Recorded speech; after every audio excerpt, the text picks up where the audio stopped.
Во время визита в Баку вместе с коллегой Закиром Гасановым министр обороны Сергей Шойгу обсуждал возможность создания на Каспийском море коллективной зоны безопасности. Ее будут обеспечивать на воде, в воздухе и на земле. Первым шагом станет создание Совета командующих военно-морскими силами стран-участниц, которые подпишут пятистороннее соглашение о предотвращении любых инцидентов на Каспийском море.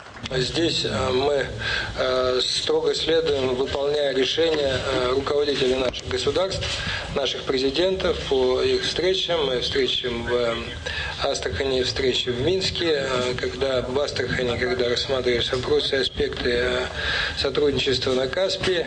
Во время визита министр обороны Сергей Шойгу посетил несколько воинских мемориалов. В ходе переговоров стороны договорились провести совместные военно-морские учения. В следующем году в Баку запланирован визит отряда кораблей Каспийской флотилии. Одним из важных вопросов, который обсуждался, военно-техническое сотрудничество. Россия сейчас поставляет Азербайджану львиную долю военной техники и вооружения. А в Азербайджане солнцепек. Речь, конечно же, идет не о погоде, несмотря на то, что сейчас в столице республики Баку 20 градусов тепла. Разговор идет о тяжелых огнеметных системах с одноименным названием «Солнцепек», которые Россия поставляет Азербайджану. В список поставляемой техники, который очень внушителен, также вошли и танки Т-90, БМП-3 и реактивные системы залпового огня. Да и сумма контракта между Россией и Азербайджаном достаточно внушительна и беспрецедентна, порядка $1 миллиарда.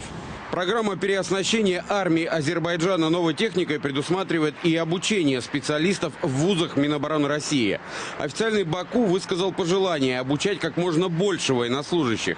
Представители российской стороны также смогут проходить практику в учебных центрах Азербайджана. В том числе и об этом по итогам встречи министры двух стран подписали двустороннее соглашение. Максим Гриценко, Игорь Коровкин, Алексей Еременко. Телеканал «Звезда». Азербайджан. Баку.